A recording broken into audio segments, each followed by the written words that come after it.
بسم اللہ الرحمن الرحیم۔ اسلامی نقطہ نظر سے آب زمزم بہت بڑی اہمیت اور فضیلت کا حامل ہے۔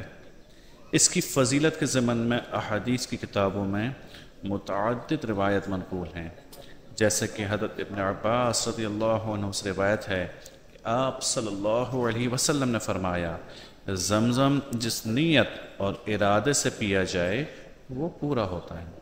اگر تم اسے کسی بیماری سے شفا کی نیت سے پیو تو اللہ رب العزت تمہیں شفا دے گا۔ اگر تم اسے حصول پناہ کی نیت سے پیو گے اللہ تعالیٰ اس کے ذریعے تمہیں پناہ دے گا، اور اگر تم اسے صرف پیاس بجھانے کے لیے پیو گے تو یہ تمہاری پیاس کو بجھائے گا۔ ایسے ہی ایک اور روایت میں حضرت عبداللہ ابن عباس رضی اللہ عنہما سے روایت ہے، فرماتے ہیں کہ اللہ کے نبی صلی اللہ علیہ وسلم نے فرمایا کہ ہم میں اور منافقوں میں فرق یہ ہے کہ منافق زمزم کو سیر ہو کر نہیں پیتے۔ ابن ماجہ کی روایت ہے۔ اہل علم اس بات پر متفق ہے کہ خصوصاً حج اور عمرہ کرنے والے کے لیے اور عمومی طور پر ہر مسلمان کے لیے سب حالات میں زمزم کا پینا مستحب ہے۔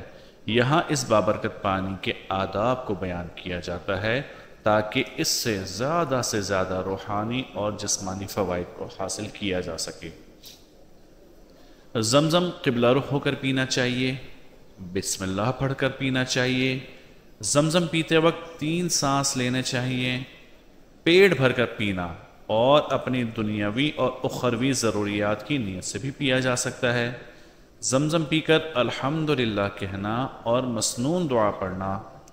زمزم پینے والے کے لیے مستحب ہے کہ زمزم کو سر، چہرہ اور سینہ وغیرہ پر بہائے۔ زمزم پیتے وقت کثرت سے دعا کرنا۔ اسی طرح ابن عباس رضی اللہ عنہما سے روایت ہے کہ جب وہ زمزم پیتے تو یہ دعا پڑھتے، اللہم انی اسألک علما نافعا ورزقا واسعا وشفاء من کل داء، کہ اے اللہ میں علم نافع اور رزق کی کشادگی اور ہر بیماری سے شفا کا سوال کرتا ہوں۔